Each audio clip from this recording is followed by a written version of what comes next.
يا صباح السعادة والهنا والسرور. هعلمك ازاي تعملي طبق رز بسمتي طعم جدا، لازم تجربيه في اقل من دقيقتين.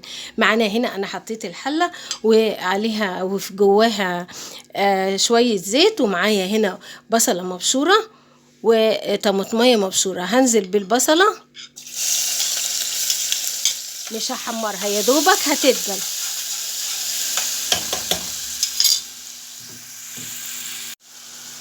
نزلت بالطماطمية على البصلة المبشورة وهقلب لغاية لما تدبل.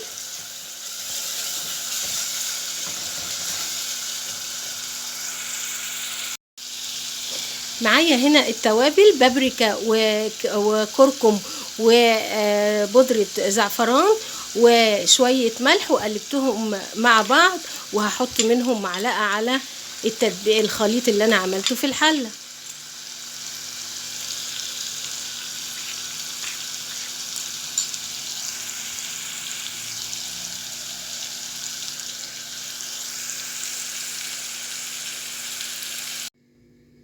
هنضيف كوبايتين ميه عشان انا عامله كوبايه رز بسمتي واحده، واحنا عارفين الرز البسمتي بياخد ضعف الكميه. انا ضفت واحده ودي التانية، وهنحط الملح وهنقلب، ولما تغلي هنسقط الرز البسمتي جوه. الميه غلت وضفت الملح، هنزل على طول بكوبايه الرز بعد ما غسلتها،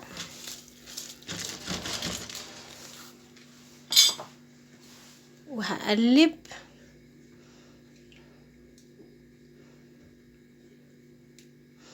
تمام كده، هنغطيها، وبعد ما يستوي هتاكلي اطعم والذ طبق رز بسمتي عملتيه بايديكي.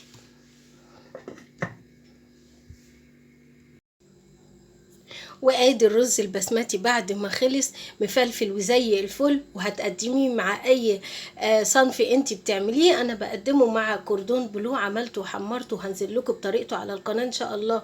يا رب الطريقه تكون عجبتكم وتقومي تنفذيها وتدعميني باللايك والاشتراك في القناه، واحلى تعليق منك: بحبكم في الله.